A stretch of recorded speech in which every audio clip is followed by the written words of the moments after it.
All right. Good morning, everyone. Let me make sure, as you know, let me make sure this is broadcasting to YouTube because StreamYard broadcasts to YouTube.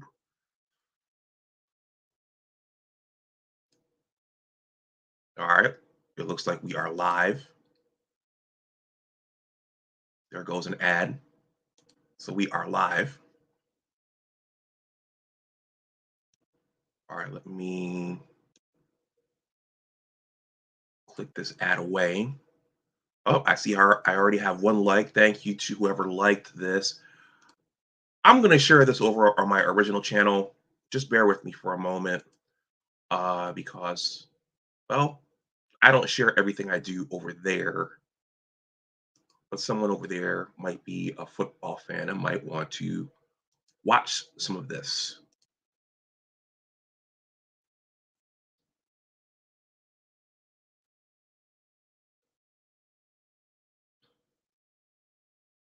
Okay, skip ad. Those ads. Okay.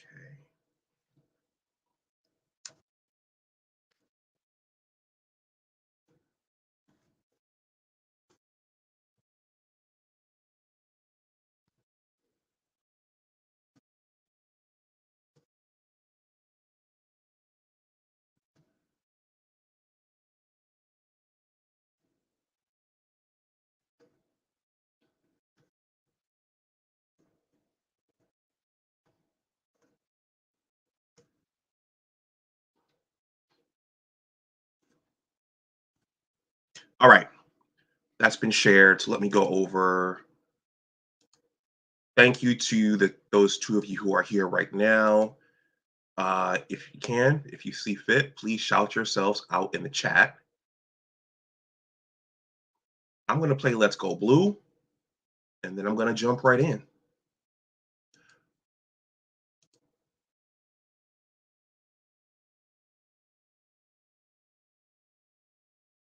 All right, I'm going to play Let's Go Blue, and then I'm going to jump right in. Trepacoles is here. He says, JJ McCarthy is still growing and learning. Michigan can still be had, in my opinion, but it won't be easy to get them. Okay, we're going to get to that, Trepa. Yeah, I have the statistics lined up here. We'll have the box score on the ESPN site. So I'm going to go over that and talk about that. I'm going to play Let's Go Blue, and then I'm going to jump in. All right.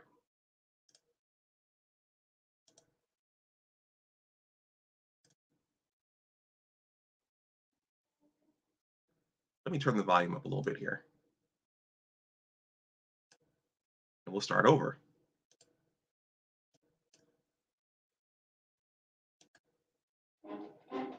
There we go.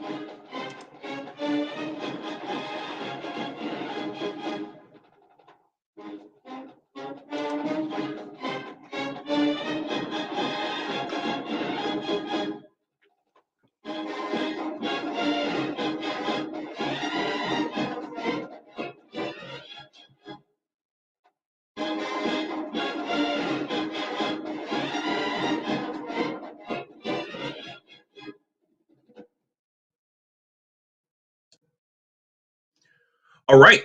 Good morning, everyone. Hey, please shout yourselves out in the chat. Let me know who's there. I did have some comments from last night. I originally was toying around with the idea of doing this post game reaction last night after the game.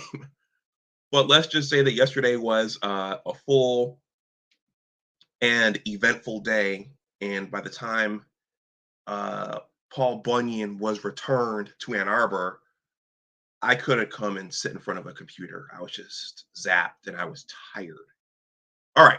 So I have some comments here from last night. I'm going to read those, then we'll jump in. Okay. So welcome back to my channel. My name is Dr. Anwar Yusuf Dunbar, and this is Big Discussions 76 Sports. First of all, if you see fit, shout out to Bo Lytle.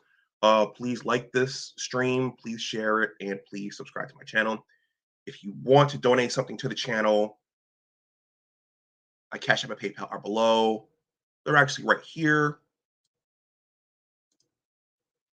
I'm not going to belabor this. I don't want to offend anybody. But if you want to donate something via Cash App or PayPal, that is here. The super chat is live. You can also leave a super thanks. Thank you to Michael Burden for that super thanks on the last video. And I just want to thank everyone who supports the channel. I'm thinking about Michael. I'm thinking about Trepa. I'm thinking about Ashwin. I'm thinking about Tall Dude. I'm thinking about Antoine. Um, and all the folks who regularly stop through here. I have my Michigan Medical School mug here, and I just want to acknowledge I'm an alum. I never, well, I did put on a helmet once and shoulder pads once, and it was a little late in the game, so I didn't continue playing football. But I don't have someone like the great Johnny Olden. Shout out to Johnny, has more experience putting on a helmet and shoulder pads than I do. So when you watch Johnny's content, he breaks things down in a very, very passionate and eloquent way. I'm a fan. I was a grad student at Michigan during the end of the Lloyd Carr years. So I'm a fan. I know what I see from the stands. So I don't want to deceive viewers into thinking that I'm an expert in any way. So I just wanted to get that disclaimer out of there. I'm going to read, and I learn when I watch uh, content from Johnny and Sam Webb and Vance Bedford and Devin Gardner and Al Borges. I really enjoy the breaking down of the X's and the O's. I'm a fan, so I'm watching from the stands and I give my impressions that way. Okay, I had some comments here from last night. Shout out to Snowman and Cole. Hey, thank you for leaving this comment, Snowman. Hopefully we can partner up sometime soon. Abdul Gaines. Okay, we have representation from the Buckeye Nation. He says, leading into last season's Buffalo Kansas City regular season, I said Buffalo was going to annihilate Kansas City, and they did. I get the same vibes for U of M OSU. The Bucks are going to beat the Wolverines down. Okay. We have a prediction here that we're going to get smashed and smacked for on Thanksgiving 2022. Abdul Gaines says, I don't believe in McCarthy against Stroud.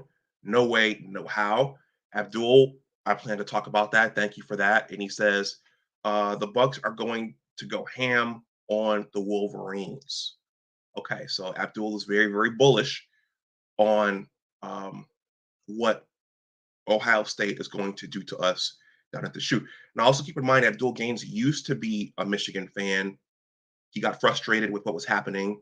He got frustrated the COVID year, and he went over to the other side. So this is someone who used to be with us, and now he's on the other side. So he didn't have a good time last Thanksgiving. Trevor Cole says, JJ McCarthy is still growing and learning. Michigan can still be had, in my opinion, but it won't be easy to get them. Yeah, especially if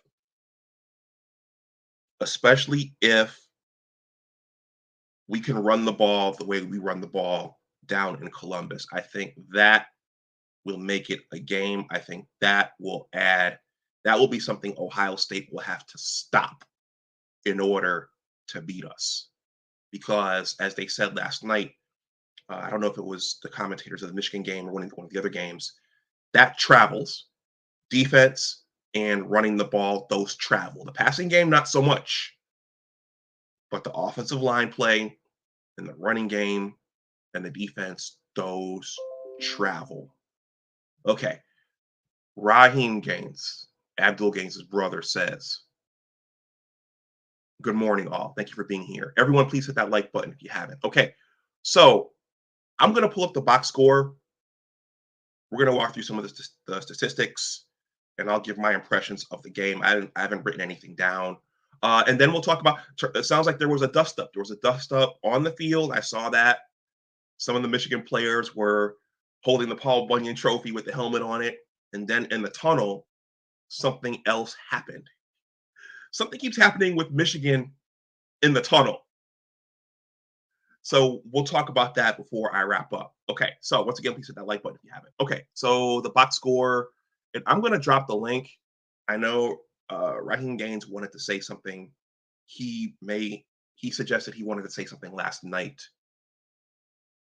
So if anyone comes through and wants to say something about the game, I will drop the link. Okay, let me enable my screen share.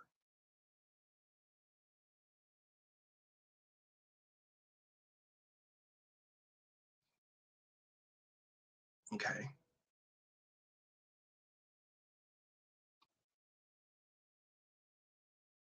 All right.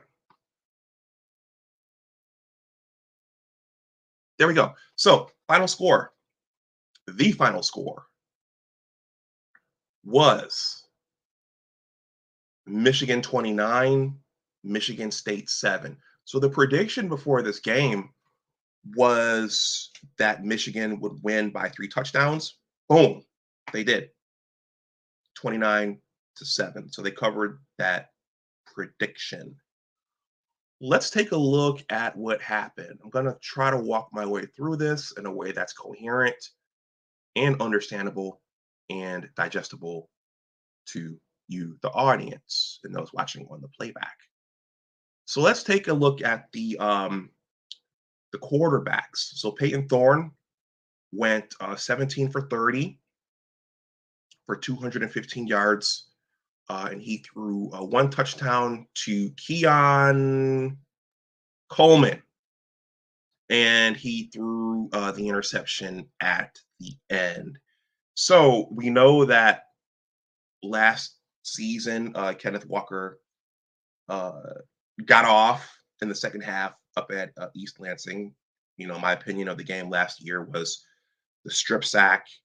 If they had not called back the strip sack, that would have permanently um, that would have affected the outcome of the game if they had not wiped the Aiden Hutchinson, David Ojabo strip sack away. I think that would have permanently swung the momentum in that game. It would have made Michigan State one-dimensional.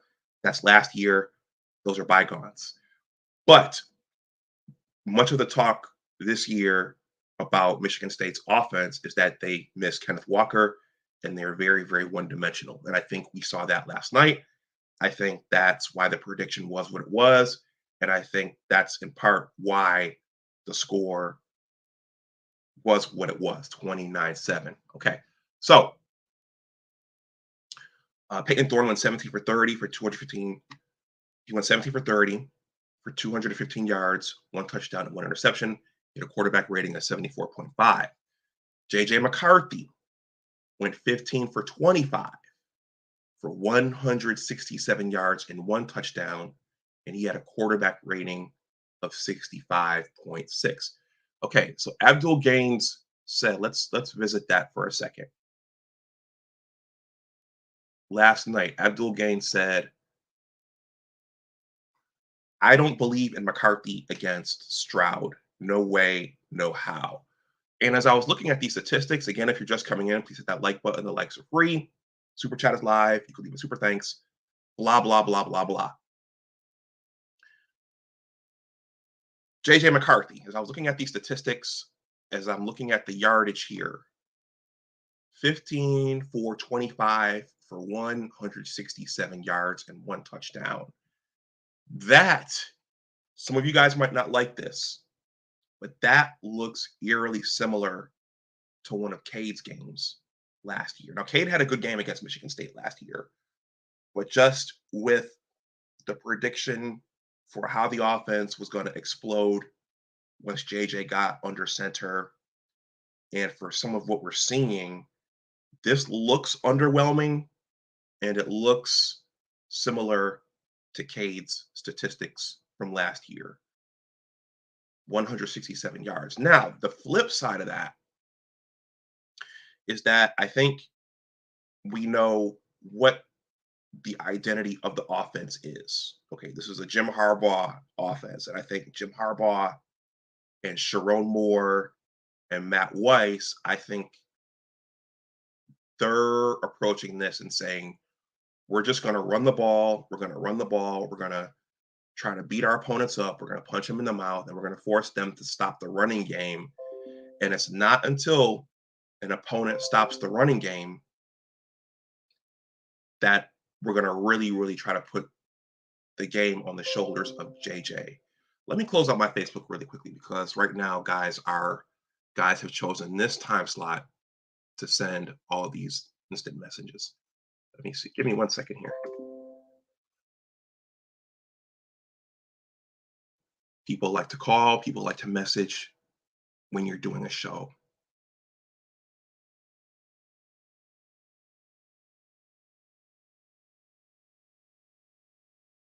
Okay, so that's done.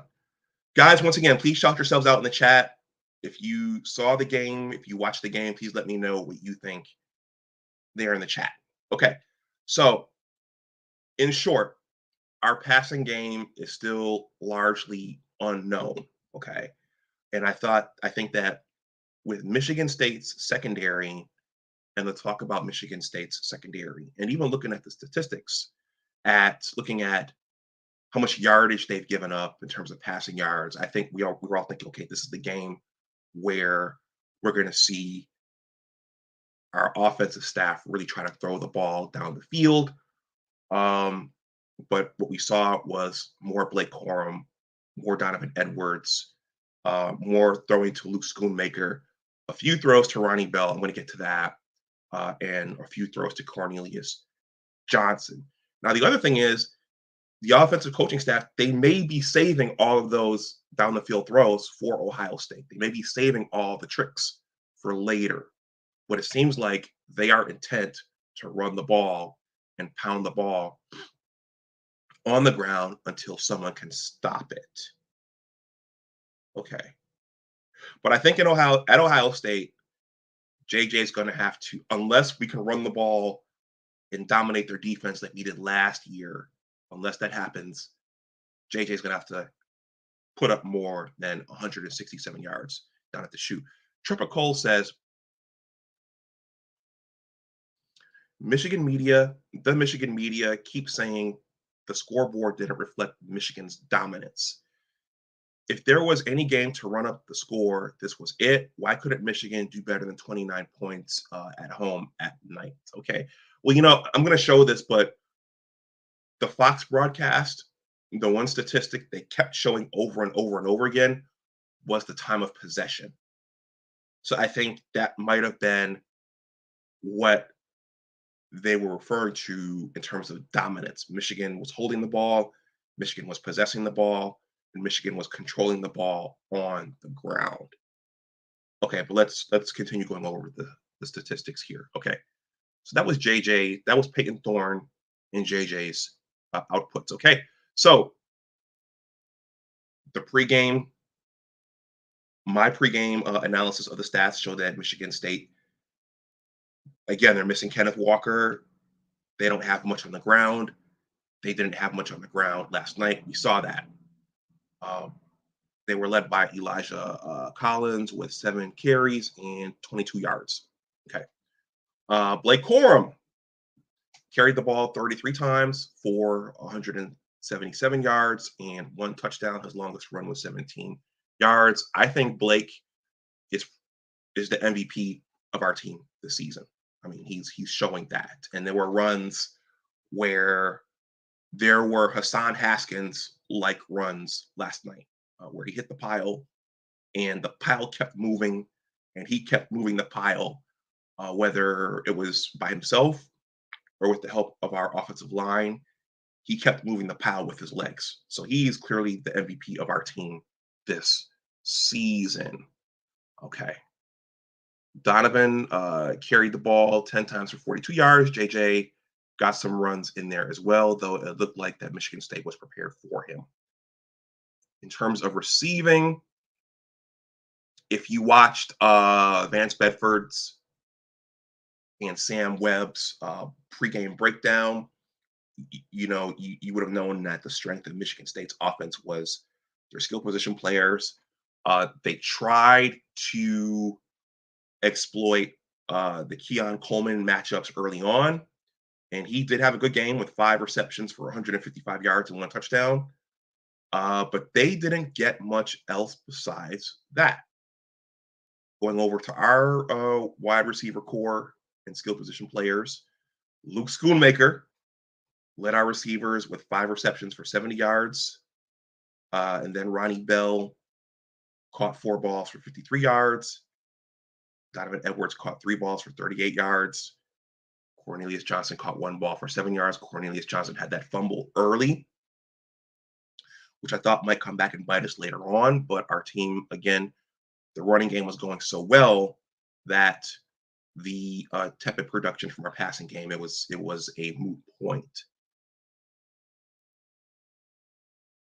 Yeah, Cornelius Johnson had the 1 fumble, and then in terms of our defense, Michigan State was pretty one-dimensional. Let's see. So after a while in that second half, they were just pitting their ears back and going after Peyton Thorne because there wasn't much of a threat from their running game. Let's see. Mozzie Smith had a half sack. Mike Morris had a half sack. Braden McGregor had a solo sack against Peyton Thorne. And then there were a slew of tackles across the board. Who had that interception?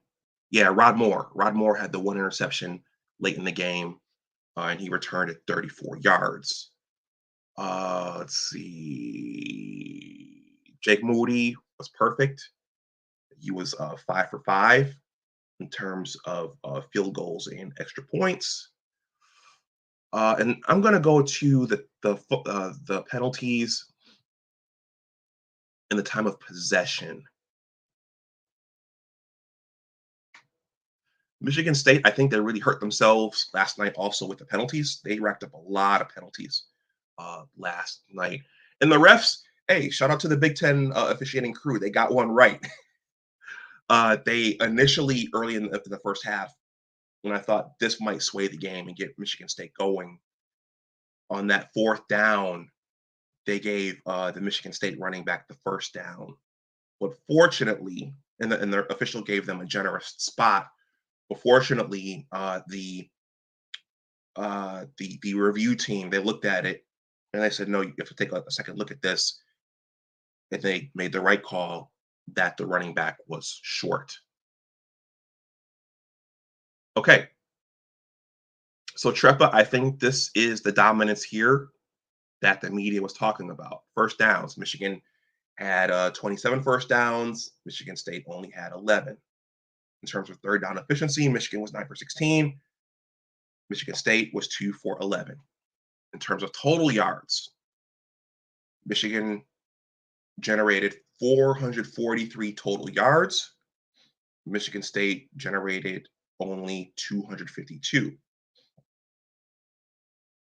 I covered this comparing Peyton Thorne's production to JJ McCarthy's.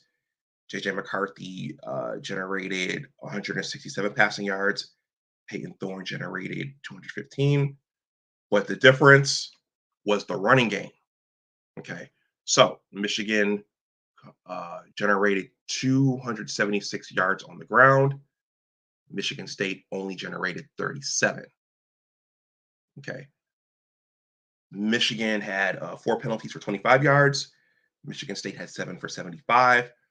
And then again, this is the stat that they kept posting over and over and over again on the Fox broadcast. If you're just coming in, please hit that like button. Please shout yourself out in the chat. This is the stat that that Fox kept posting over and over and over in the second half of the broadcast. And that's the time of possession. Michigan held the ball for 40 minutes and 33 seconds. Michigan State had the ball for 19 minutes and 27 seconds. Okay. So Michigan State wasn't on the field as long. And I think at some point their offense just became predictable. And I think that that's the dominance, Trepa, that the media was talking about. So what does this mean going forward? Okay, I think many people are concerned, and rightfully so, with our passing game.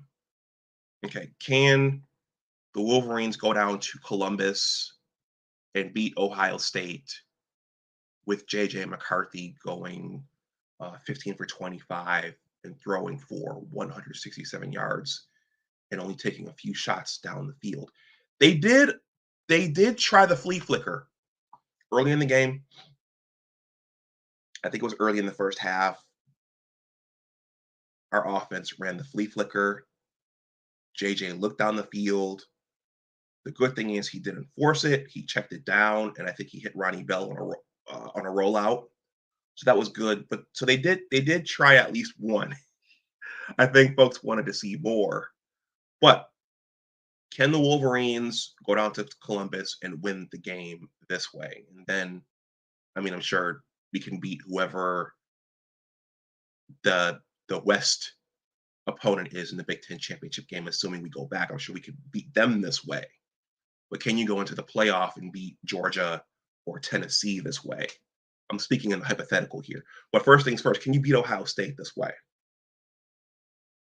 If we can run the ball like this against them and keep their offense off the field. Morgan Stanley at Work provides workplace financial benefits, including financial wellness, retirement, and equity solutions that help build financial confidence. Because when people feel good about their work and their life, they can.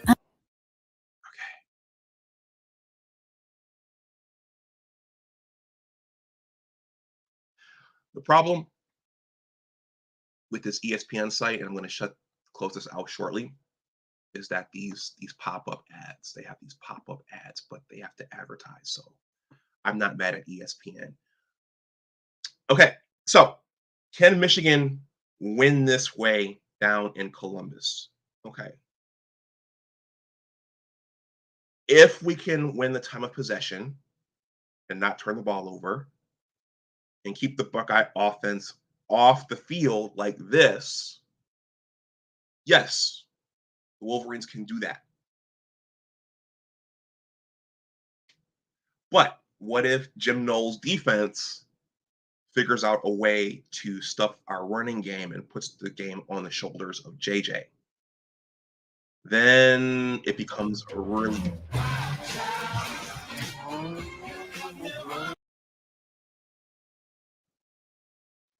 then it becomes a situation that's much more tenuous. Then it becomes you're probably going to get into a shootout with CJ Stroud and Marvin Harrison Jr. and that side of the ball.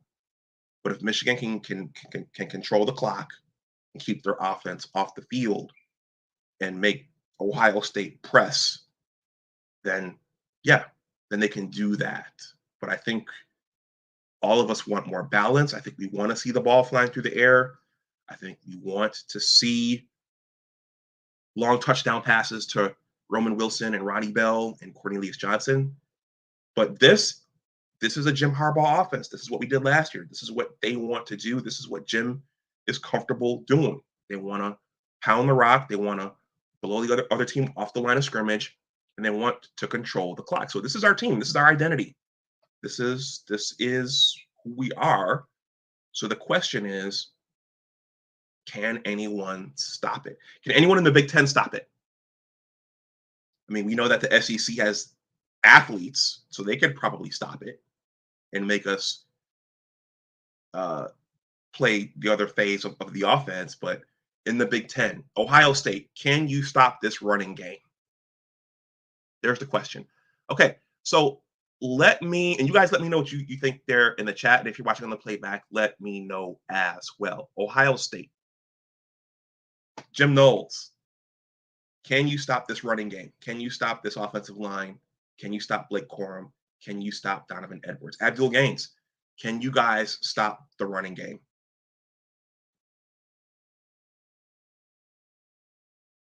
Okay, I'm going to go over to Twitter. I'm going to pull up my Twitter account.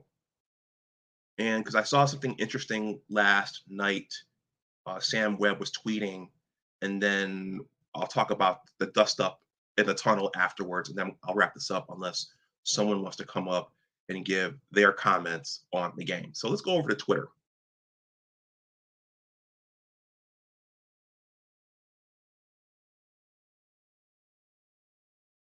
Because I want to capture some of the fans' sentiments as well. Okay, so I'm going to go to my profile. Hey guys, if you're there's me sporting a hat and a jacket. Hey, if you guys are on Twitter, Twitter is the wild wild west, especially now that Elon Musk just took it back over again. But if you're on Twitter, please consider following me on Twitter. I'm going to put my handle in the chat right now. My Twitter handle is at Big Words Are Powerful. You'll see me retweeting my writings, but also retweeting some things like I'm retweeting a lot of Michigan football stuff. I follow Sam Webb. I follow a lot of other Michigan folks. But if you're on Twitter, please consider following me. Okay, so let me go to my tweets and mentions.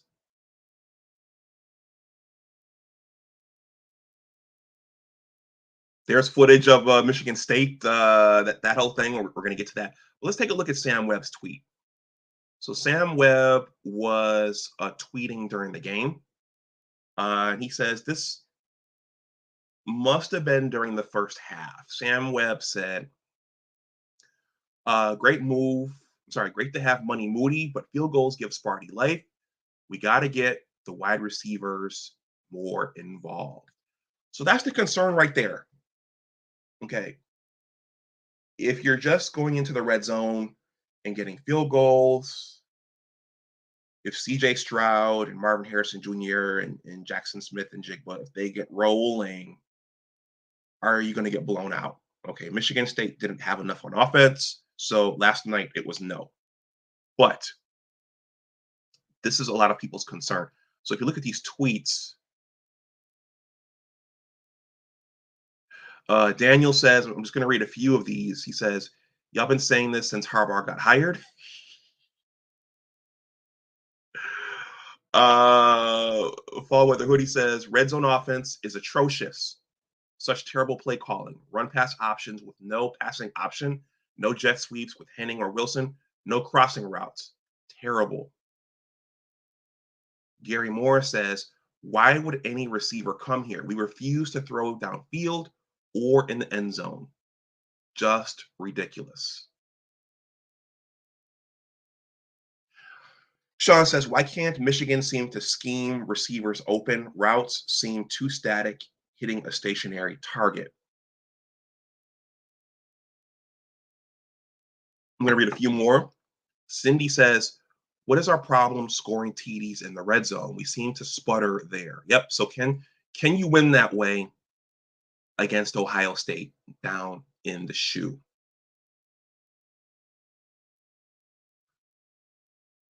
Mike says wide receivers are this team's Achilles heel. They cannot get separation. You know what? Also, is that it?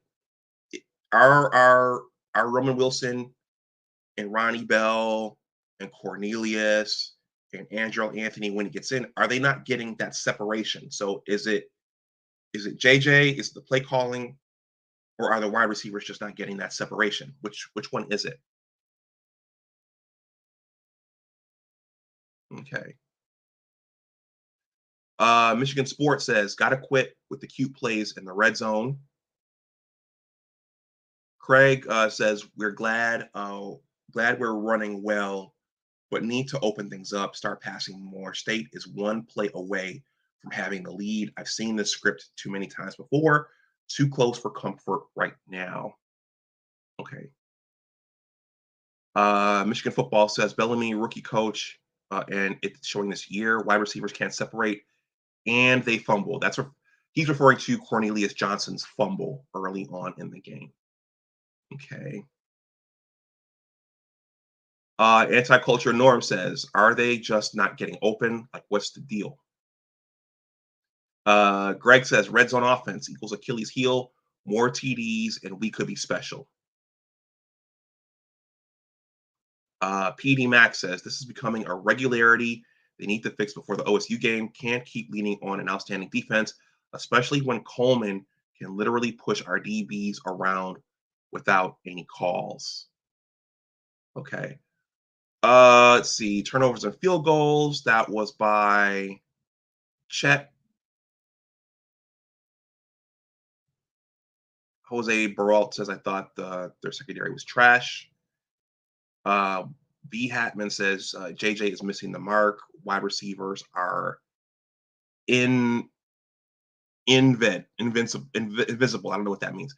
One more. Castle 1919 says, why are they never crossing the field? These coordinators are pure garbage. Okay. So that's kind of what you see on Twitter. That was reaction to Sam Webb's tweet, but a lot of people are concerned about the passing game and the lack of creativity in the passing game, and perhaps the inability of our wide receivers to not get separation. Whichever it is, can you win this way in Columbus? I don't know. We'll have to wait and see. If just coming in, please hit that like button. So let's talk about the brawl. Let's talk about the post game brawl. There is something happening, and shout out to Raheem Gaines for tagging me in this. Okay, let me go back.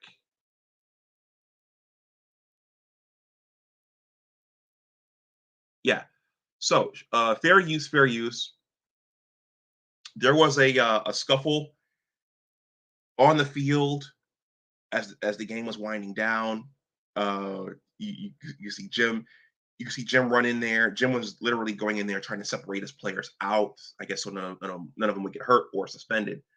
Some of the players went to the student section with Paul Bunyan and were celebrating. And then this happened in the tunnel. So we saw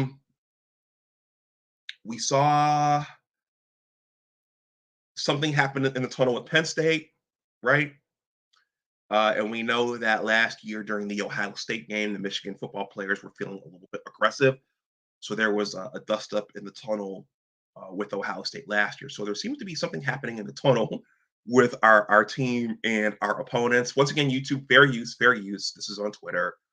But there was a scuffle, a dust up last night. And apparently, as all of these Michigan State players were going to their locker room after their 29-7 loss, that looks like one of our defensive backs got caught in this sea of Spartan players, and this happened. Some of these tweets say that there's going to be a police investigation. Some people are calling for these kids to get suspended or to lose their scholarships. I don't know if they will. Well, their names are right there on their backs, so you can see who some of the players were. But this happened last night after the game, so not exactly good sportsmanship on the part of the state players. But then again, I don't know if that Michigan kid instigated it. We'll have to I'll have to look at the reports and see what happened. Let's see. Jay Burke says, "Hello there, Big Brody. Congrats to U of M for a rivalry win. Corum is the real deal. Yeah, he'll be in the Heisman Trophy discussion. He should be. I think he's the MVP of our team. Um, assuming he stays healthy. If he, well, I'm not gonna try to jinx him or the team, but he's the MVP of our team right now. And he had several Hassan Haskins like runs last night where he was keeping the chains moving and keeping the pile going with his legs individually. So, but can we win? Can we win the Big Ten this way with our passing game um, producing like this? What do you guys think? Trepical says Michigan hired extra security for the tunnel, and this still happens. Yeah, yeah. How about that? But then the question is, how did number seven? Number seven, is that Donovan? Who did that? Is that Donovan Edwards? That might be Donovan Edwards. How did he?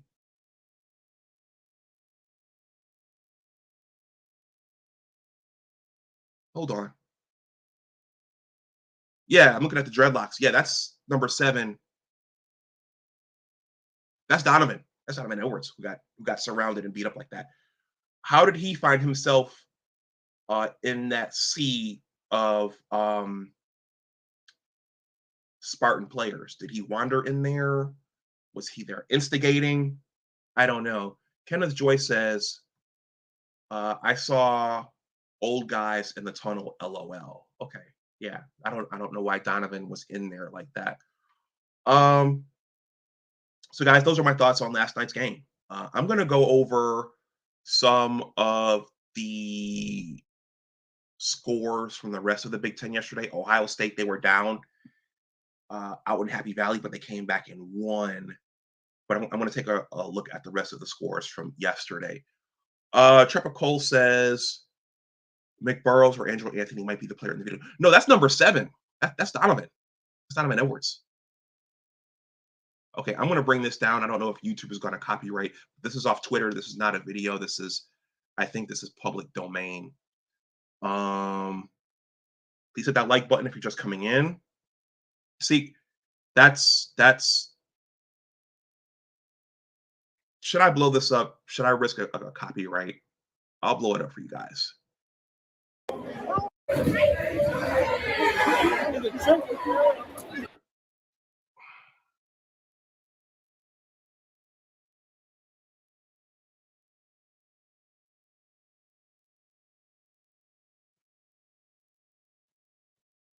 One more time, and then I'll stop this because I don't want to get a strike. And I'm playing with getting a strike.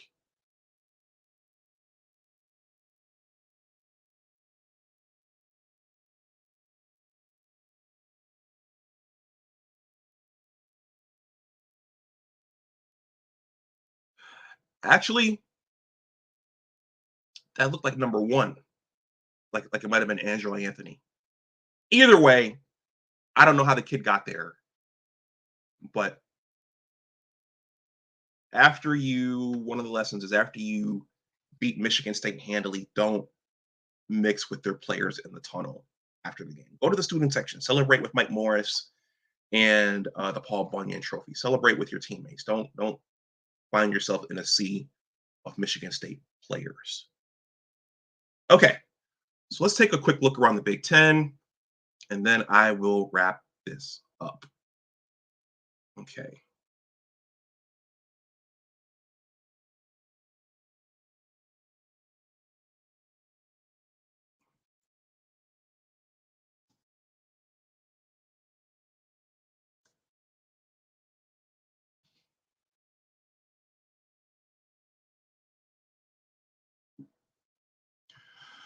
Okay, I'm just going to pull up the Google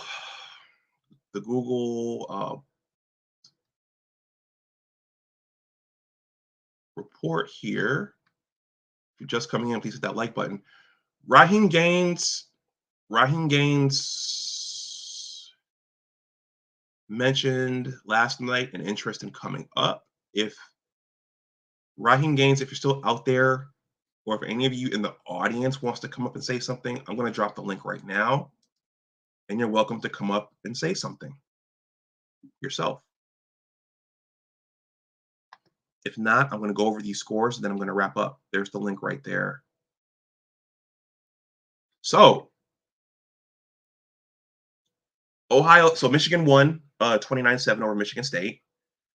I was looking at the Ohio State game earlier in the day and thinking, okay, maybe we win our game. Ohio State loses against Penn State, and maybe we take sole control of the Big Ten East. But no. CJ Stroud and Travion Henderson and Marvin Harrison Jr. They said, no, we're down. Penn State's giving us a game, but we're not going to lose this one. And they came back and won that game in a decisive fashion, 44-31. Illinois defeated Nebraska 26-9. We have Illinois on the schedule, I believe. Iowa defeated Northwestern 33-13. Minnesota defeated Rutgers 31-0. And let's see this. Yeah, that's from last week. That Penn State Minnesota score. So that's it. So next up for the Wolverines, let me pull up our schedule here. Stop sharing.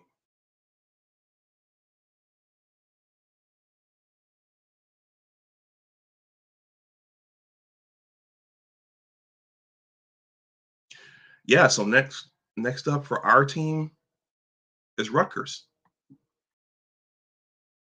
up in Piscataway.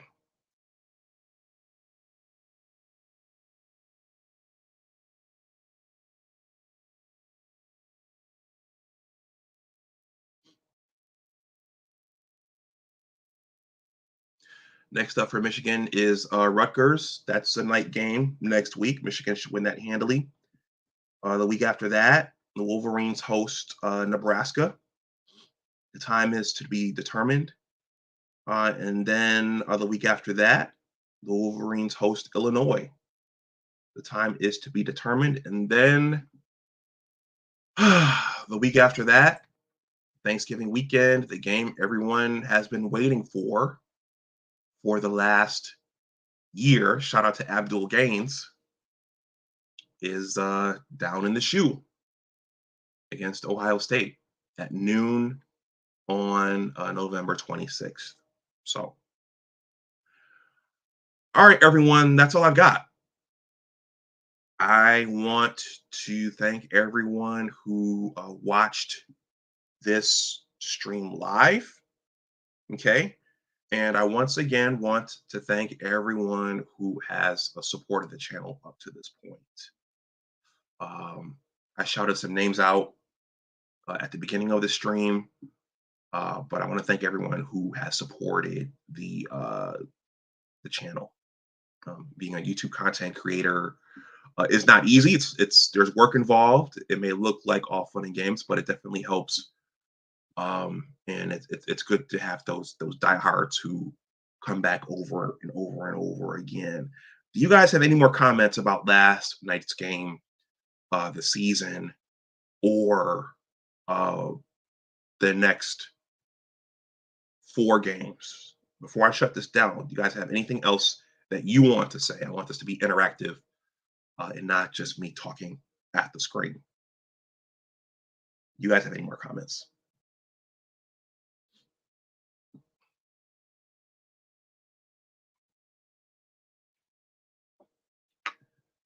Were you guys happy with the win? Are you guys frustrated with the passing game? Are you guys frustrated with the defense? Are you guys afraid of what's going to happen when we play a more complete offense, which we probably won't see until we go down to Columbus at this point?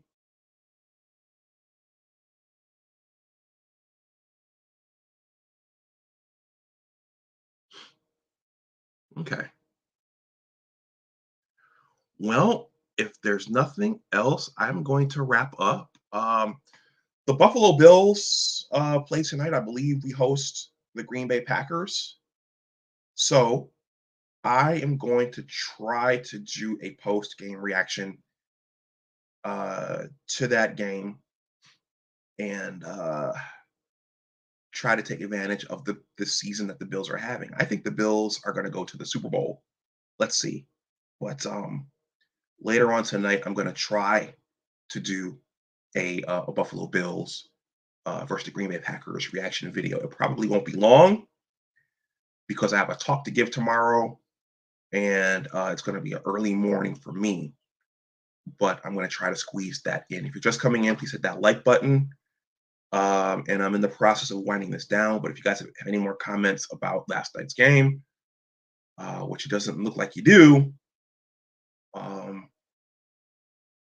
I'll field those now. Otherwise, I'm going to go ahead and wrap up.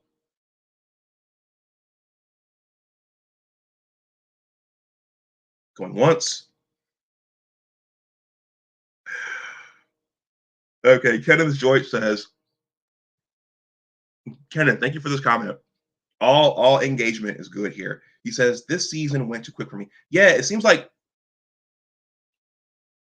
I know that when you're busy in general, there's not enough time and things go by fast. I'm a busy individual. I have a full life. But yeah, this season, it seems to have gone by fast. I mean, just it feels like we were just talking about the quarterback competition, and we were just talking about JJ getting the starting job, and now here we are, um, uh, on the precipice of the last month of Big Ten play. So yeah, this did go by fast, but again, uh, our lives are full. There's a lot going on in the world, and I was thinking about this last night. Hey, everyone, for the non-sports watcher, I know it. For non-sports fans, for people who don't watch sports, this fandom, me putting on this hat, me wearing this shirt, me having the flag in the background, us arguing over our passing game and who's the best team in the Big Ten East. I know this looks odd for the non-sports watcher, but sports are the great escape. I mean, sports are something to look forward to after a long week.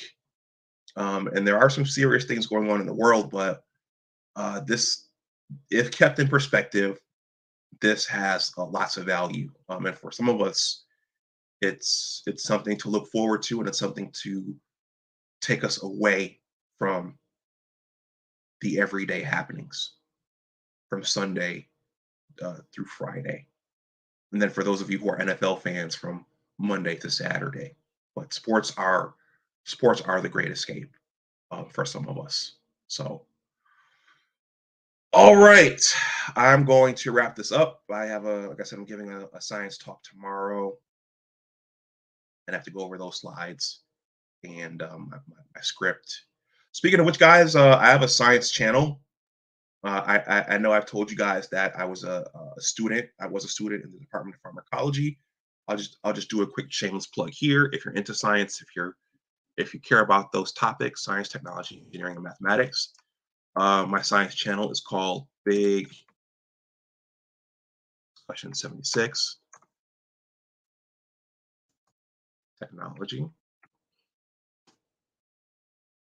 The name similar to this, except it says technology on the end. I'm sorry, it says science and technology on the end instead of sports. So over there, I talk science and I have guests. Steve Bass has multiple channels and platforms. He talks politics when he's not talking sports, but that's my science channel. So, uh, all right. Well, once again, everyone, please like, share, and subscribe. Uh, if you see fit, shout out to Bo Lytle. If you want to donate something to the channel, my Cash App and PayPal are here. You can leave a super thanks below as well. And my newsletter, the link to that is in the description box below. I do a lot of writing. I'm not YouTubing. I was editing a chapter from my book before I started this stream. If you want to follow that and learn something about it, it is a sports related story. The link to the newsletter is here.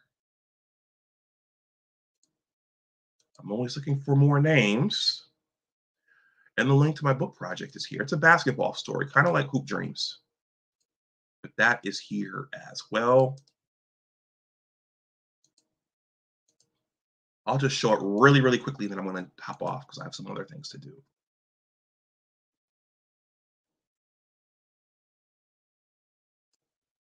Really, really quickly.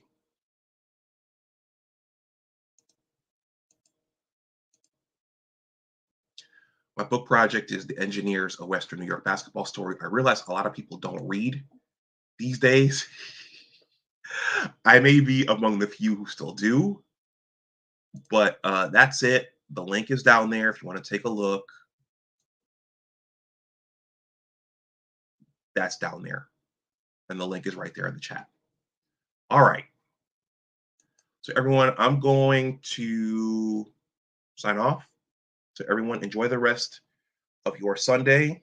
I hope your NFL team wins, assuming you're not a Packer fan.